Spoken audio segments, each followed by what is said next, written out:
All right, well, hello everybody.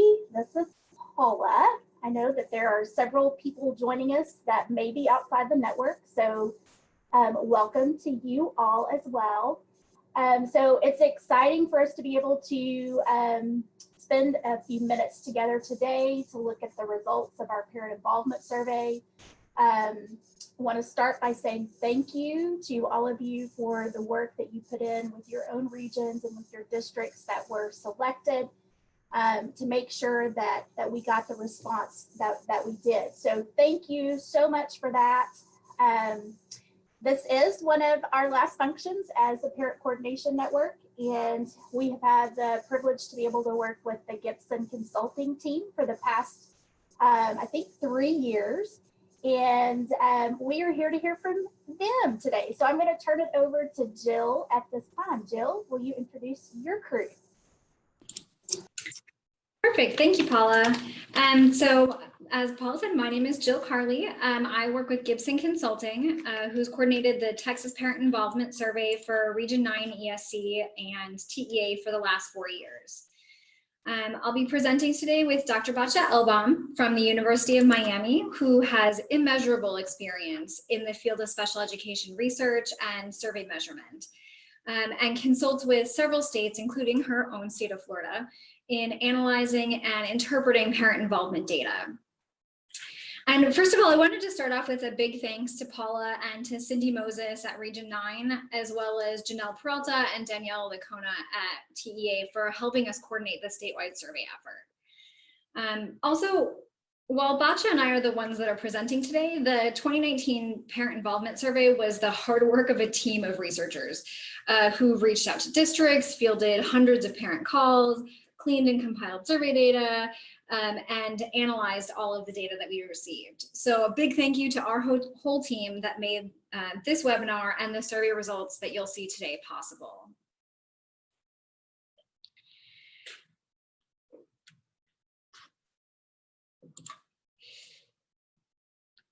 So just one housekeeping note before we begin. We're using the Zoom platform for today's webinar. You can change any settings from the Zoom toolbar that pops up when you mouse over the bottom of your Zoom window. As part of the webinar setting, you can hear us, but we can't hear you. When we open it up for questions at the end of the webinar, click on the Q&A icon. A text window will pop up prompting you to enter any questions you might have. A recording of the webinar with the responses to questions will also be shared via email later this week. We'll also include a Q&A document with responses to all the questions that were asked. For today's webinar, we'll start with some context about Indicator 8 and where it stems from. Then we'll give a brief overview of the Texas survey of parents of students receiving special education services. And we'll talk about results for 3 separate types of survey items, including those used in Indicator 8 reporting, items about services and student progress, and items that make up the parent involvement scale. Finally, we'll talk about what your next steps are, including how to use the results of the Texas Parent Involvement Survey. We'll finish up with plenty of time for questions. Now I'll turn it over to Batya to talk a bit more about Indicator 8 more broadly.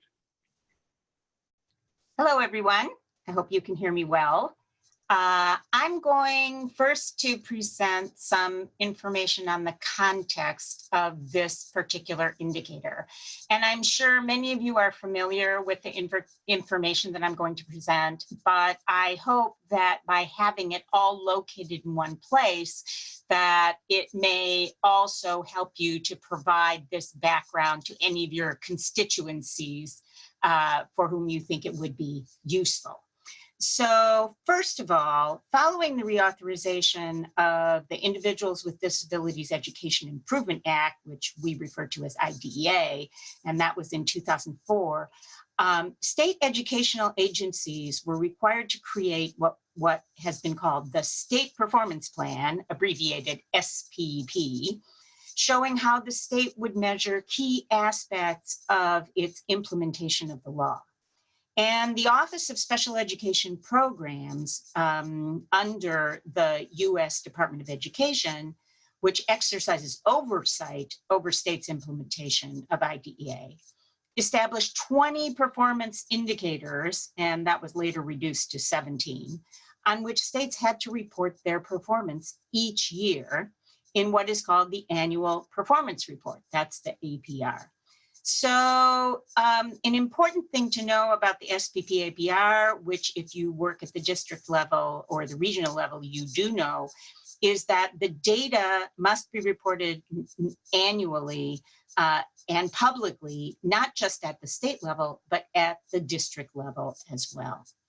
And further, in line with the U.S. Department of Education's focus on what has been called results-driven accountability, or RDA, the indicators that were selected for the state performance plan address not only compliance issues like dispute resolution, but also results for students with disabilities, for example, graduation and dropout rates. Next slide. So indicator 8 of the 17 current indicators of the state performance plan is specific not to students, but to parents. And this was a big innovation under the reauthorization of IDEA. So this indicator requires states to report and I'm going to just quote from what's in the state performance plan, the percent of parents with a child receiving special education services who report that their child's school facilitated parent involvement as a means of improving services for children with disability. So I want all of us to note that the wording of the indicator is really critical here, because it makes it clear that what states need to report is not parent involvement per se, but parents' perceptions of how well their child's school is supporting their participation and engagement.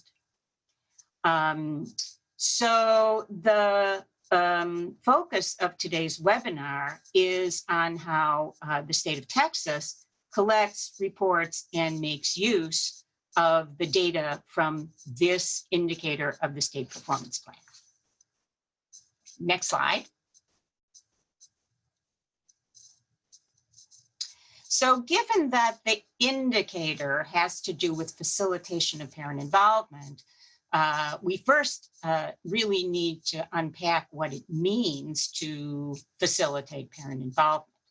So we could think about parent involvement and facilitating parent involvement in two ways.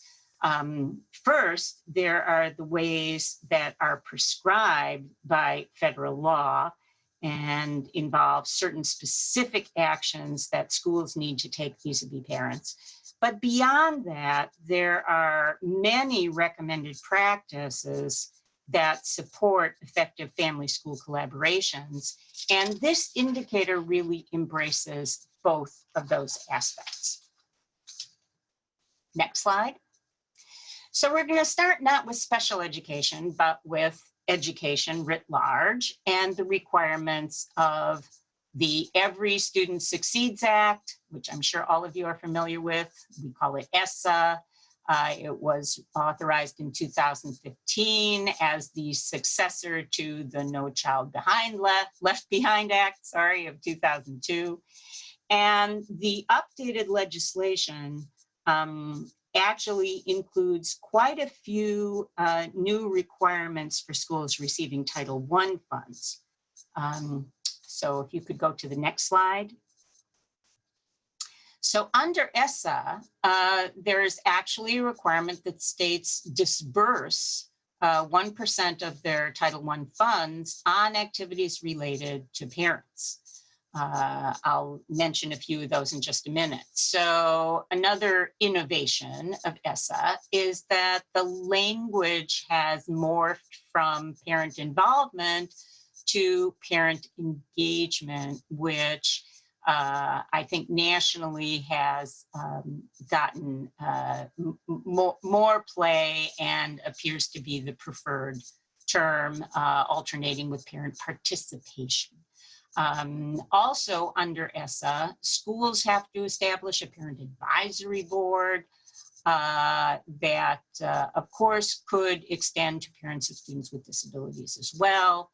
And finally, each school and district is required to carry out a certain number of activities that relate not only to parents' direct involvement, but to enabling parents to be more knowledgeable participants in their children's education. And I'm going to give you a few examples of that.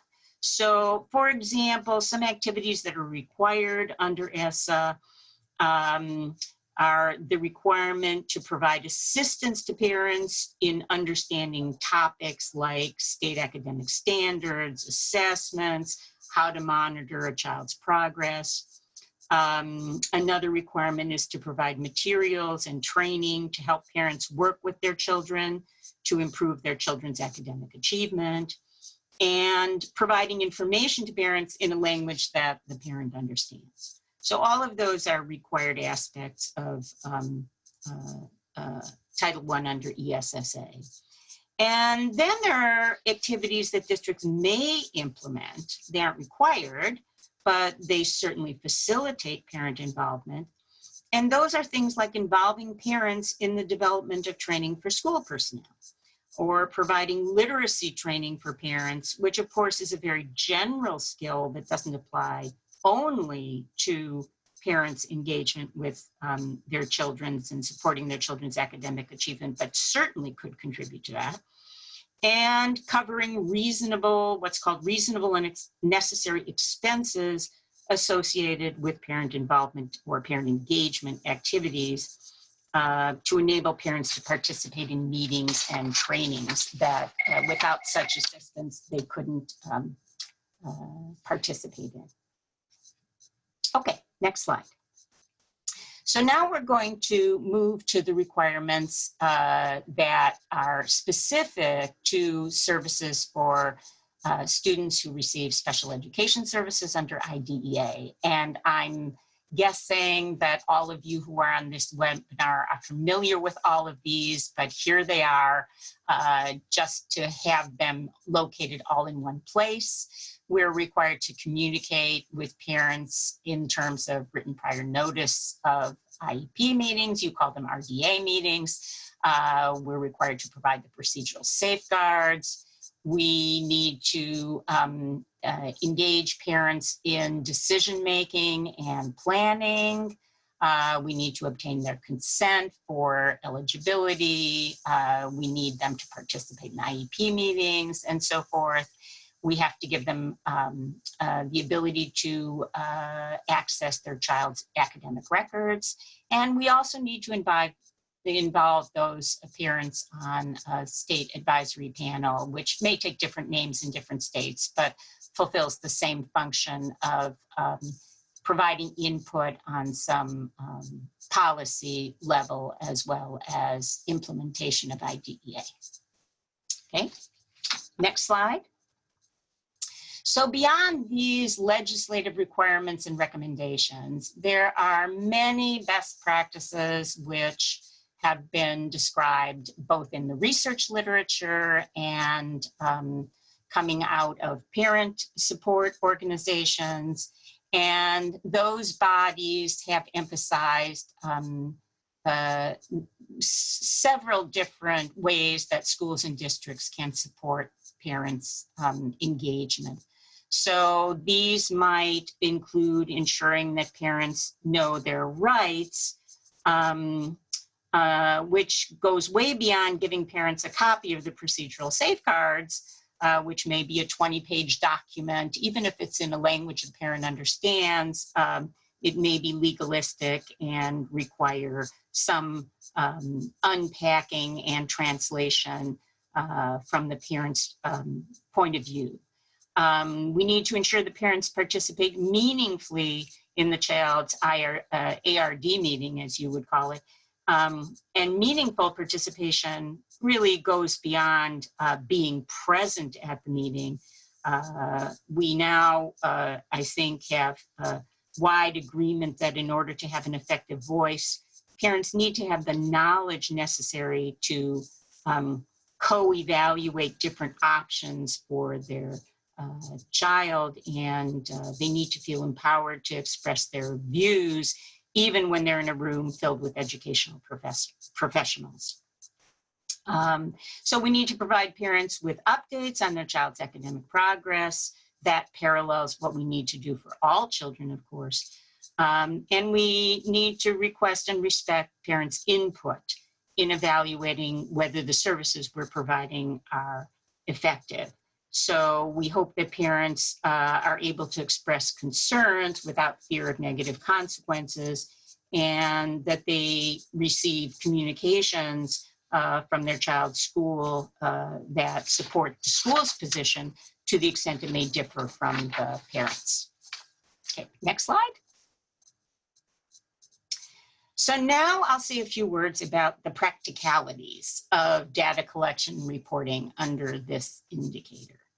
So the indicator 8 data collection has certain requirements under IDEA and OSEP's guidance.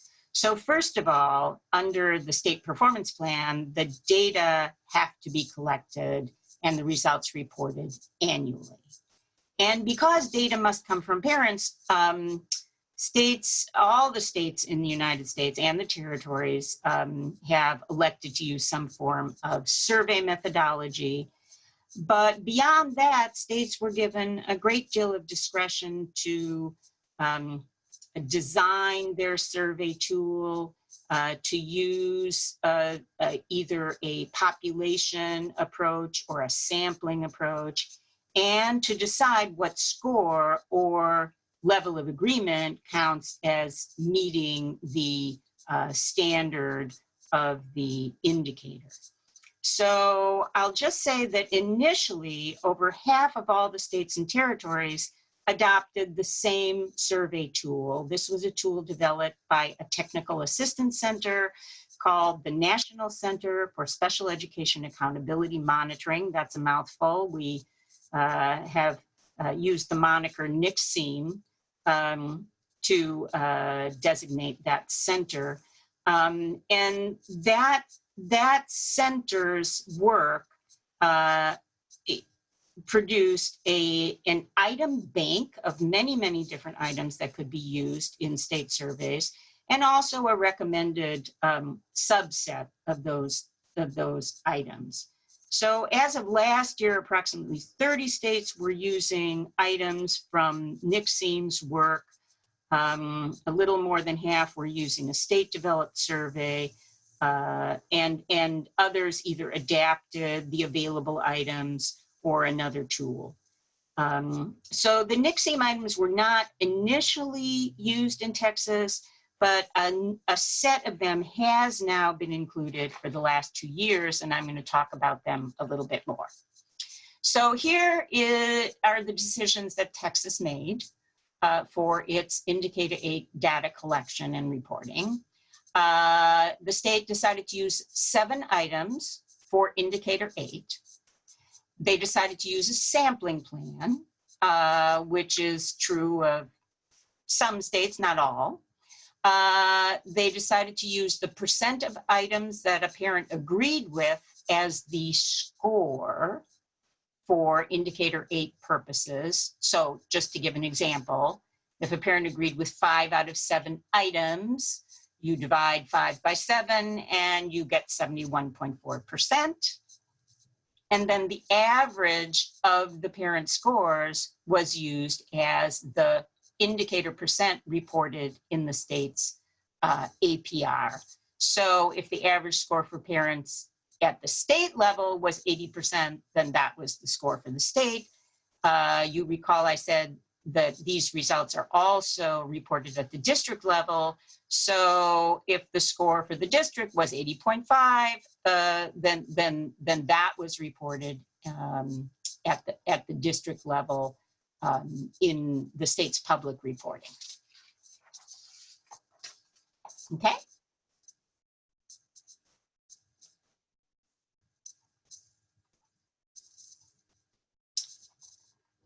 There we go. So I'll pass this back to Jill now. Great. Thank you, Batya. Some of you may have received regular updates throughout the survey process, but for those of you who are not involved in the spring survey process, we'll give a brief overview of the survey.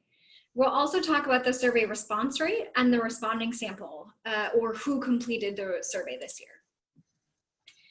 So in the state of Texas, Indicator 8 data is collected, as Batya noted, using the Parent Involvement Survey. Currently, the Parent Involvement Survey includes 7 survey items that are used to calculate Indicator 8, 2 items that address parents' perceptions about the effectiveness of services and their child's progress, and a set of 20 items developed and validated by the NICSEAM, or the Federally Funded Technical Assistance Center that Batya mentioned. As a quick reminder, Texas uses a sampling plan to collect Indicator 8 data through the Parent Involvement Survey. The sampling plan calls for a rotating subset of districts to be surveyed each year. So districts are surveyed once every 6 years, once every 6 years, though districts with 50,000 students or more are surveyed every year. So this year, we surveyed the last set of districts in the full 6-year plan. So we're in year 6, or cycle 6 of 6. Next year, a new 6-year plan will begin. For the 2019 survey effort, 27,023 parents were sent surveys, and 4,962 surveys were returned for an overall response rate of 18.4%. That's an increase over the 2018 survey administration of about 2.2 percentage points. Looking at the 212 districts that were surveyed, response rates ranged from 3.6% to 100%. In fact, 2 districts had all of the parents that were selected to receive the survey complete and return it. Each of the 212 districts had at least some parents return the survey, even if it was a small proportion. So no district had a 0% response rate. We received surveys from parents in 1,033 campuses across the Cycle 6 districts, so across those districts that are surveyed this year. Several campuses did not have any parents return surveys, but some had every selected parent return a survey. While campuses and districts with high response rates tended to be smaller districts, there were multiple large districts with 70% response rates or higher. One of which is a district with more than 50,000 students and is surveyed every year.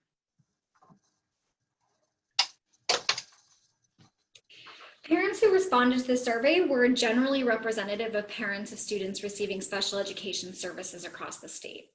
That is, when we look at student level demographic information, students of those that submitted surveys are very similar to the state population of students receiving special education services in terms of gender, race and ethnicity, primary exceptionality or disability, and economic disadvantage status, or which is measured by whether or not they were eligible for free or reduced price lunch. Now we'll return to the survey results. We'll start with the results for Indicator 8, the percent of parents that agree with that their child's school is facilitating parent involvement. The first table on this page shows the statewide Indicator 8 results for every year in the most recent 6-year cycle. The box for the 2018-19 survey is to the far right and outlined in black. So in 2018-19, 77% of responding parents agreed that their child's school facilitated parent involvement as a means of improving services and results for their child receiving special education services.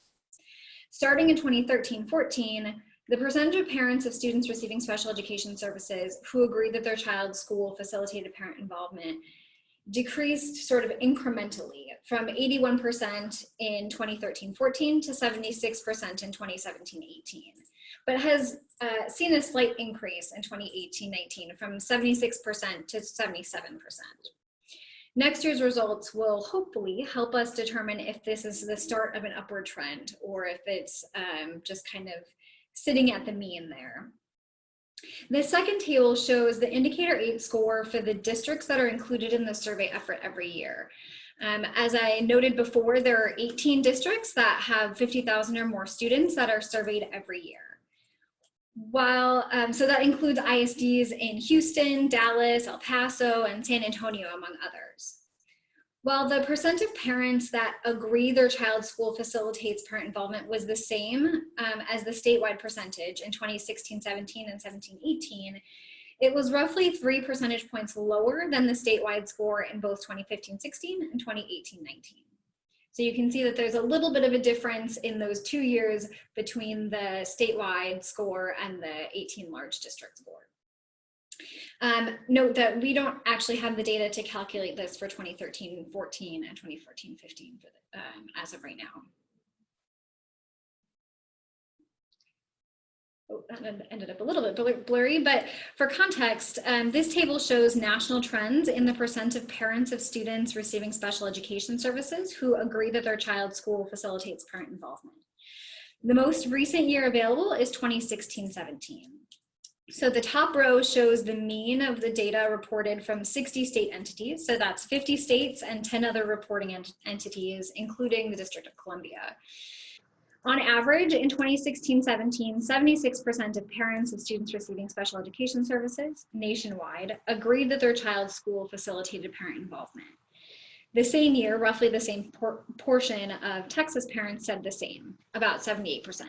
So in general, Texas is just slightly higher compared with the national average, but is really pretty on par with the national average, not substantially lower or substantially higher.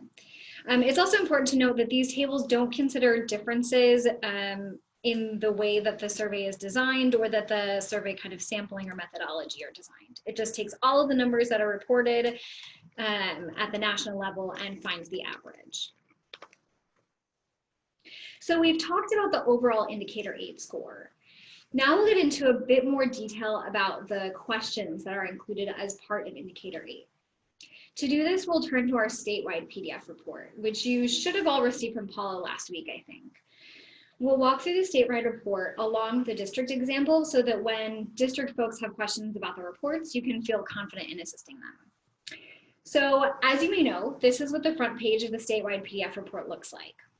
The first page includes some general survey information along with results from all of the indicator 8 questions. At the top of the page, you'll see information about the survey administration process, the total number of surveys sent and received, along with the proportion of surveys received in English and Spanish, and the number of campuses with 1 or more survey responses. In the statewide report, this section shows this information for both this year and last year. The next section includes the results for the individual survey items that comprise the indicator 8 measure. So to get to the 77% that we showed you earlier, we calculate the average proportion of these statements shown on the left-hand side that each parent agreed with. So whether or not they're considered an equal partner in planning their child's IEP, if their concerns and recommendations are considered by the ARD in developing their IEP, all of those questions that are listed to the side.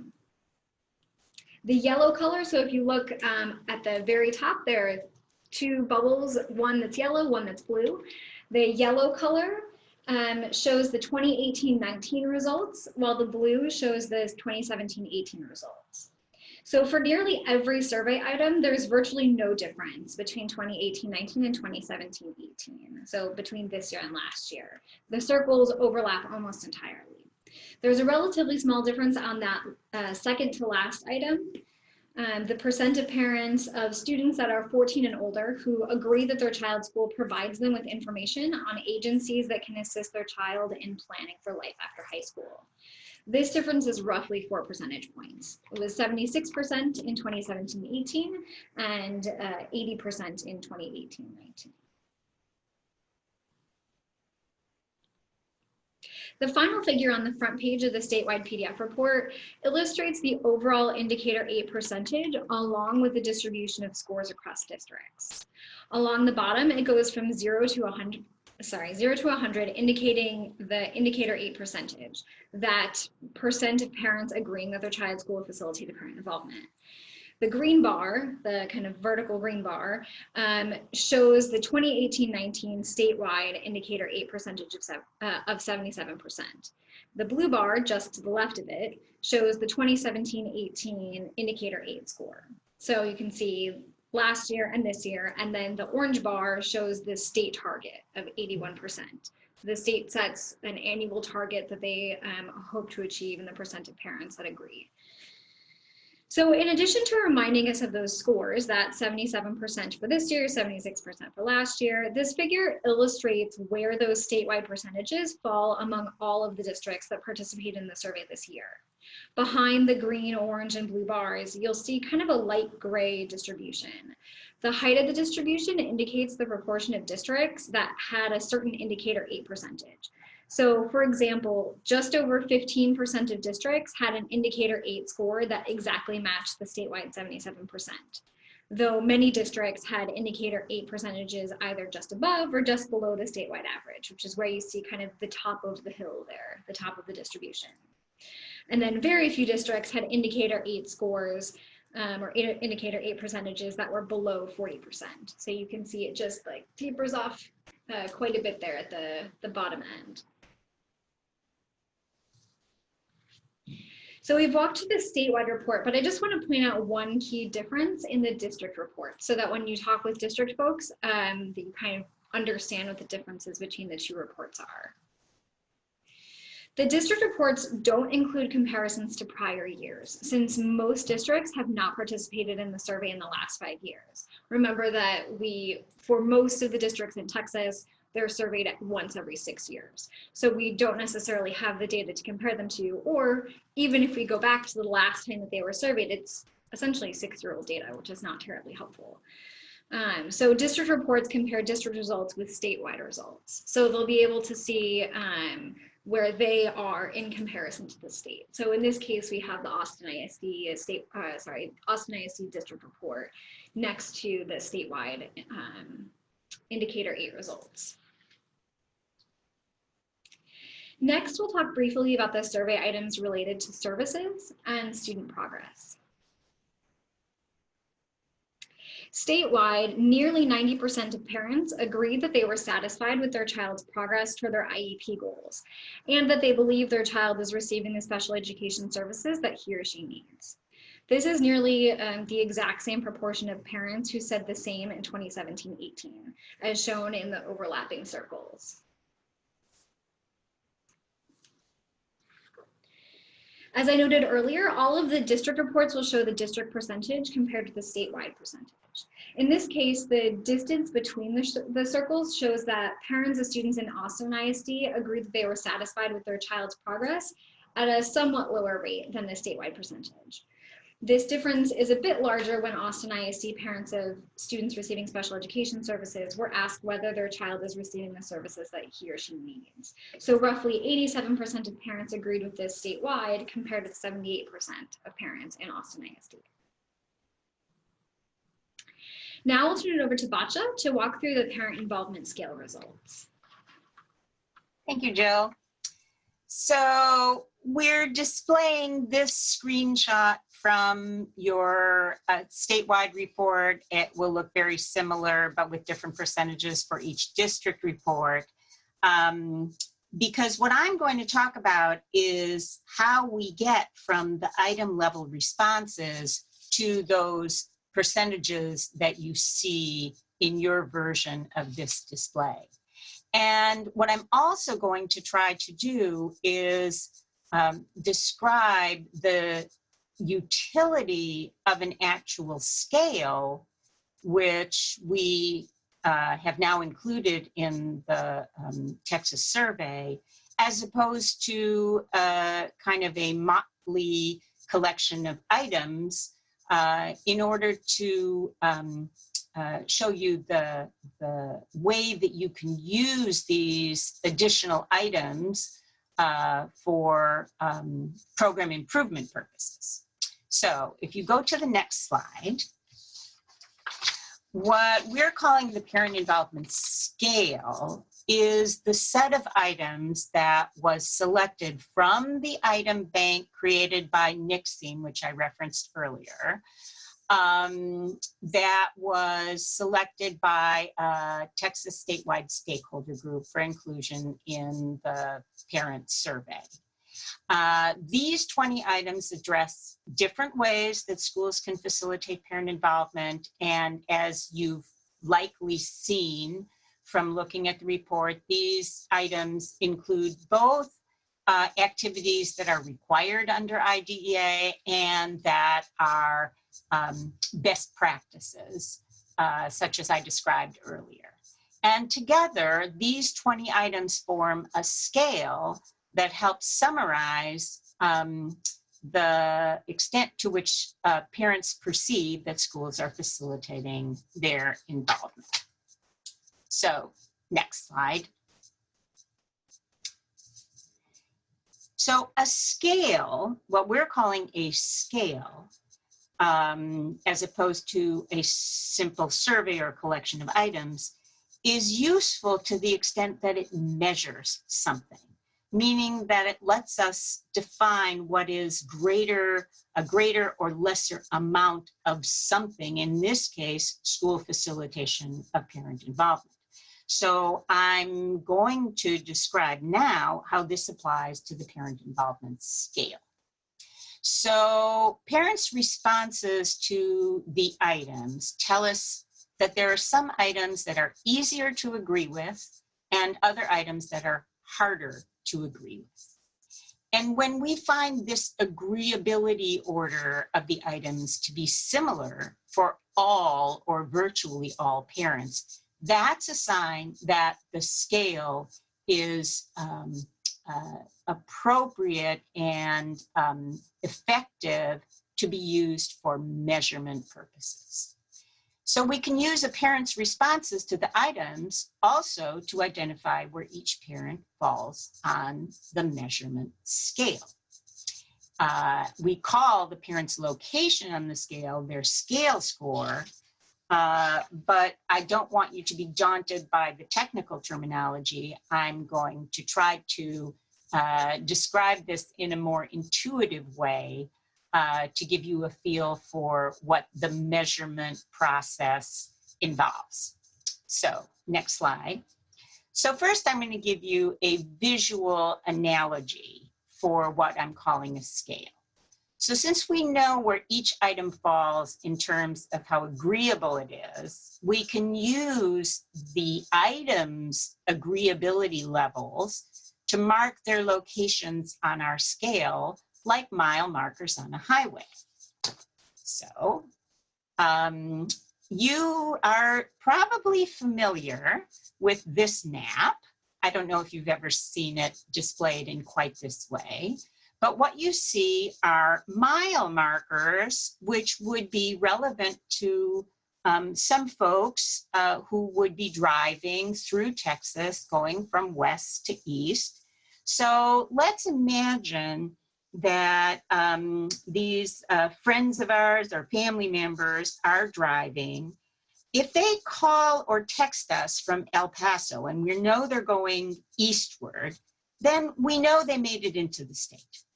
If they text us from, let's say, Junction, then we know they're about 450 miles into Texas and about halfway through the state.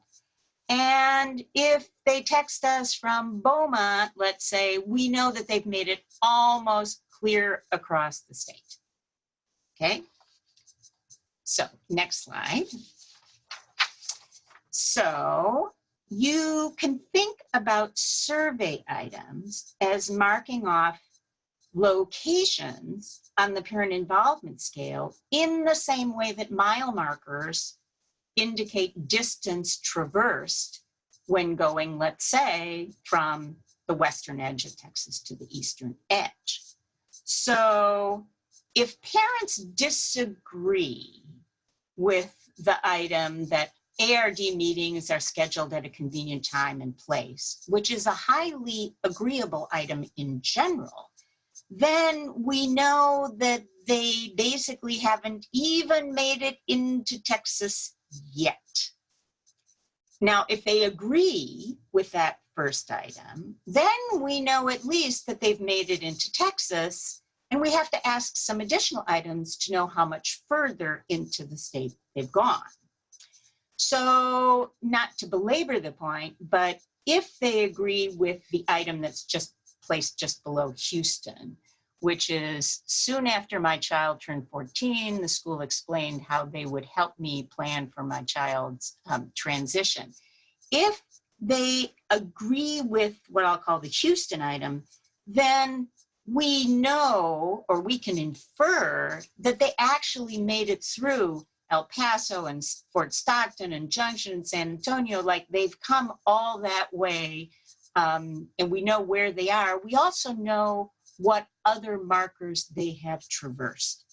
And if they agree with all of the items, we could say, using this analogy, they've basically gone all the way through and they're now beyond Texas. Next slide. So what we could then do is we could divide up progress either across the state or on our survey into a smaller number of discrete levels.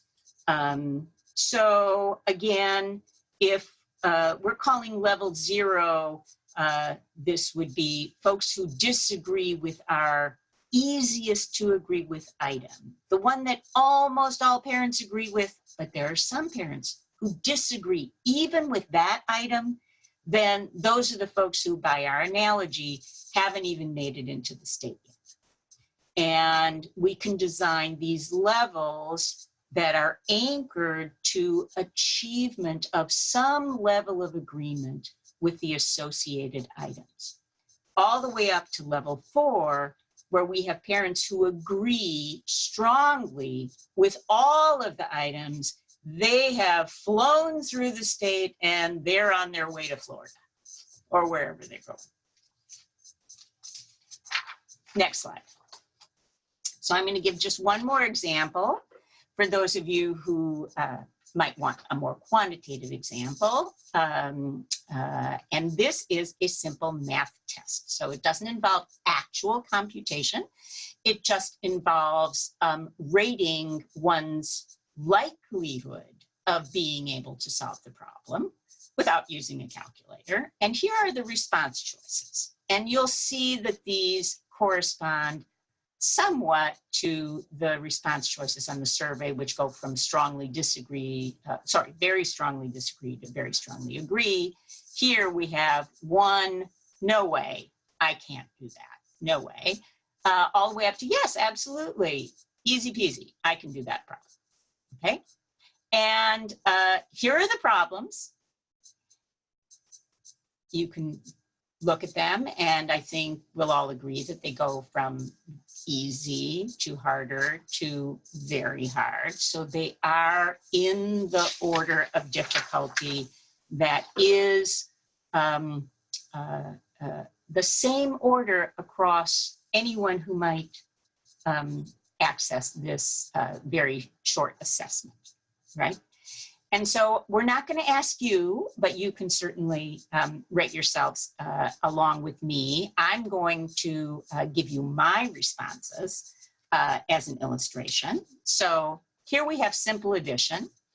Can I do this problem without a calculator? And my response is 6. Yes, absolutely.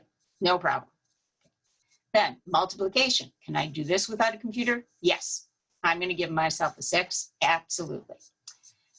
Next, square root. Now I have to dig back a little bit to high school. I don't know how, when have I done a square root? But I think I could remember how to do square root. Polynomials. Unlikely at this moment, although if you gave me time to refresh my recollection, I could, but anyway, for the time being, I'm going to say highly unlikely. And then the next, differential equations, no way. No way could I do that without a calculator, or possibly even with a calculator. So stay with this slide for just a minute. We're going to add up my scores, and you'll see that I scored a total of 19. But my score tells me more than just a number that's not the minimum and it's not the maximum. I know from the score and from the ordering of the items that if I gave an item score, for example, of 2 for polynomials, I'm not going to jump back to 6 for differential equations. So I know if I can do polynomials, I can infer that even if I hadn't gotten the items related to simple addition, multiplication, and square root, I could probably have done those because they are easier. And that, by the way, is the basic principle of computer adaptive testing, for example. So when items are ordered, we actually know a lot when we look at the pattern of responses. Okay, so next slide. As I suggested, my score fell in between the minimum and maximum of 5 to 30. And because we know the content of the items, then we can use a score to guide decisions about what kind of instructional support, or for our purposes, parent involvement facilitation, we need to provide in order to increase our ratings. So if you go to the next slide, for example, if we know that someone scored between 5 and 9, then we need to keep working on simple addition and multiplication. If the score is between 10 and 15, that individual can add to reasonable multiplication, may need to be introduced to or get additional practice with square roots. If the score is between 16 and 20, which is where mine fell, we are confident the person can do simple math, probably square root, but not consistent with algebraic equations, and so forth.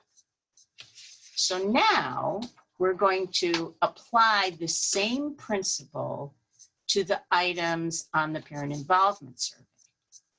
And I'm not going to try to read the items on the screen. I'm just going to give you just a moment to read the descriptions that capture the generalization of what it means to be in these different levels.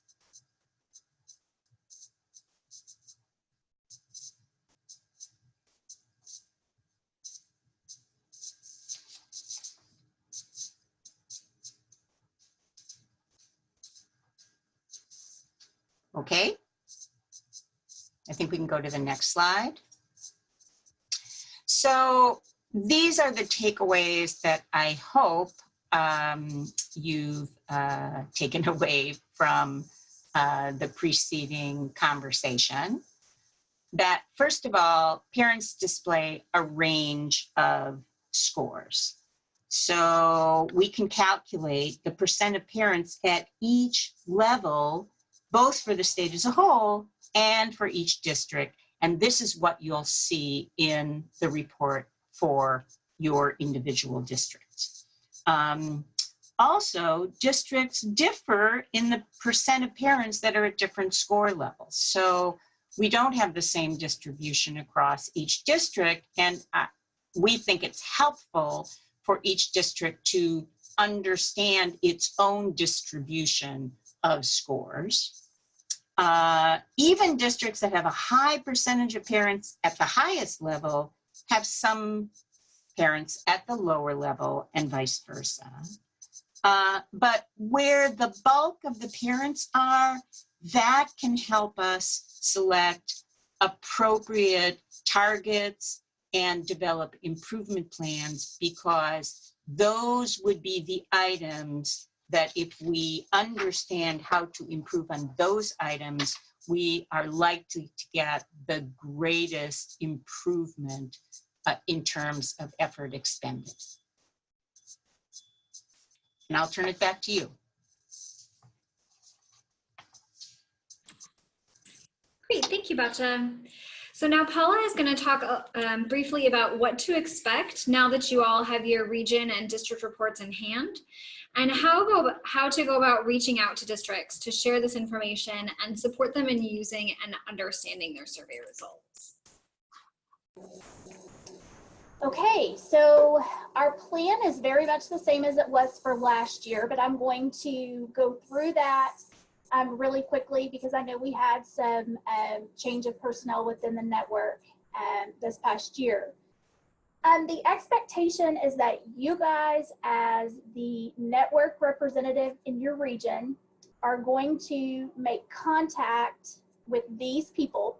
And you can jot these down, but I'm also going to summarize them for you in an email that I'm going to send as a follow-up. So we want you to share these results with your region's special ed director, the districts who were surveyed, their superintendent, their special ed director, and if the district survey administrator was different than the special ed director, please also get it to that district survey contact.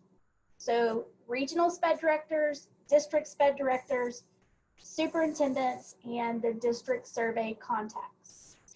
So you guys have heard wonderful things in regards to the explanations as to the reports, how those numbers are calculated. You should have all of your reports, but if you don't, let me know.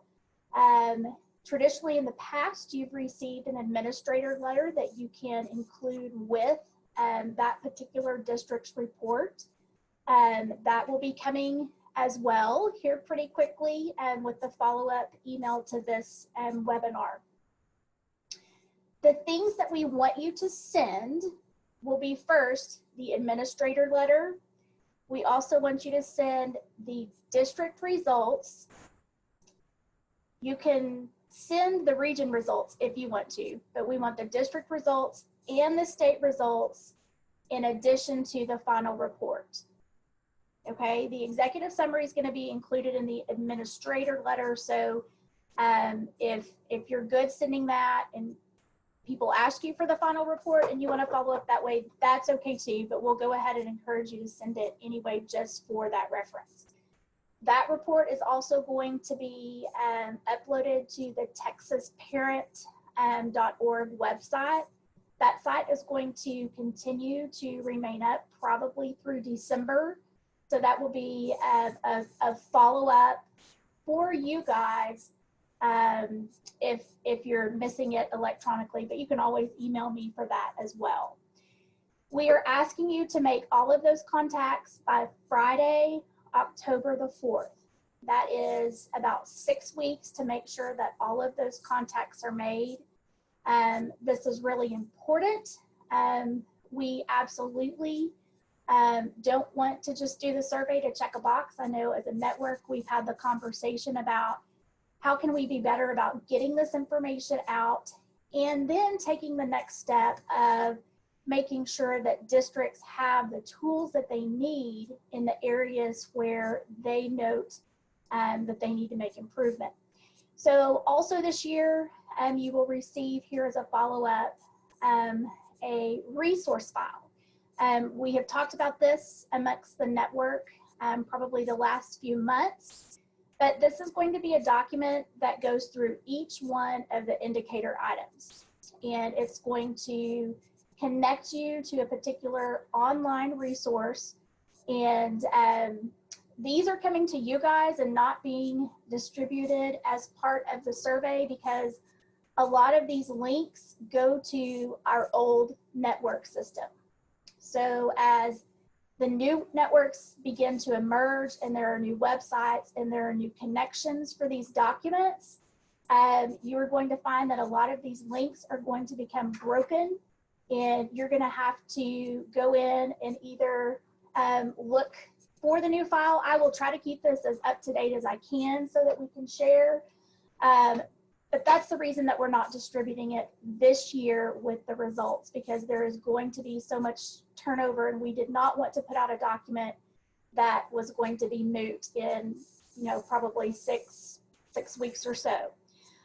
So I continue to welcome your feedback on that, and we'll continue to keep you posted in regards to the updates that you need to help provide those resources as follow-ups to your districts. And I think that's all I have. So you guys should just be expecting a follow-up email from me here pretty quickly. It's going to have a recording to this webinar. I have also been asked to include the slide deck from the webinar today, so I will do that.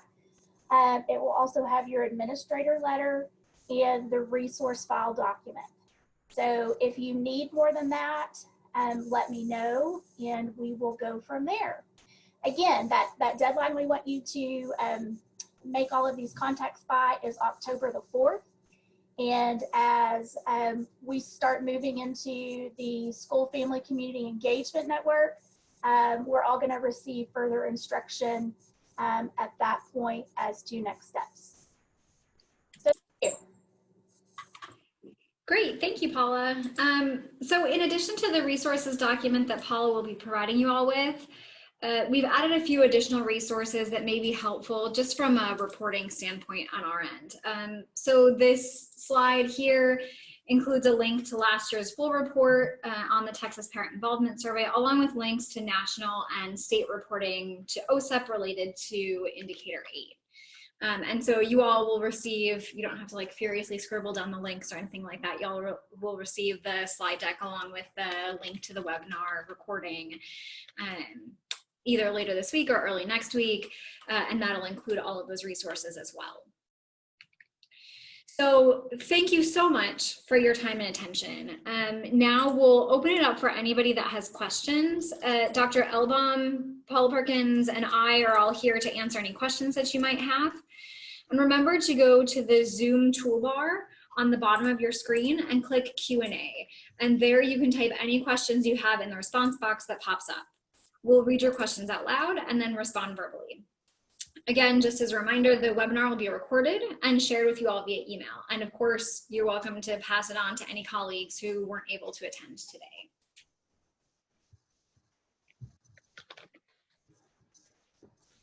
And while we're answering questions or just sort of hanging out here for a few minutes in case anybody has questions, I'll go ahead and put up our contact information just in case you think of any questions later or you want to reach out to us for any reason. So if maybe as you are explaining or sending information out to districts, if you have questions that come up that you're not sure how to answer or anything about the survey results or anything like that, you're more than welcome to just send me an email or give me a call.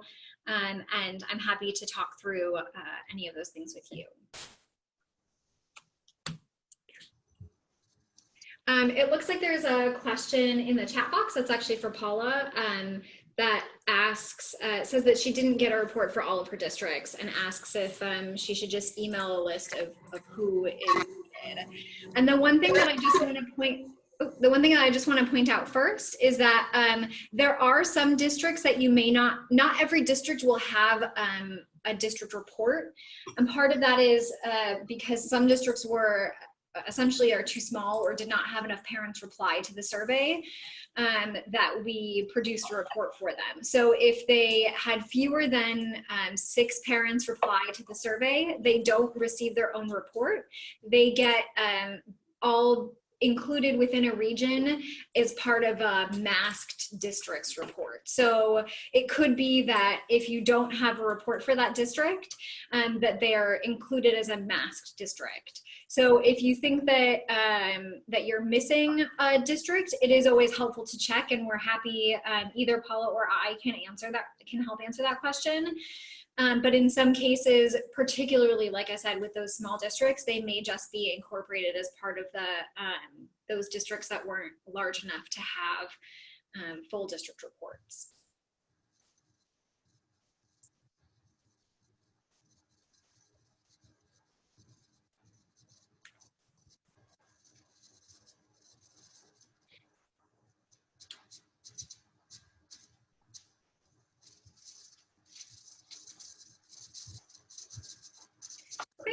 Well, if there are no other questions, we will go ahead and just say thank you and sign off for the day.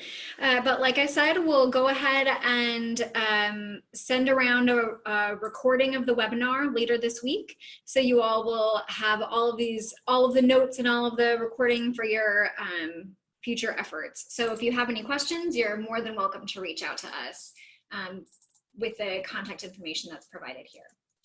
Thanks, and I hope you all have a great rest of your day.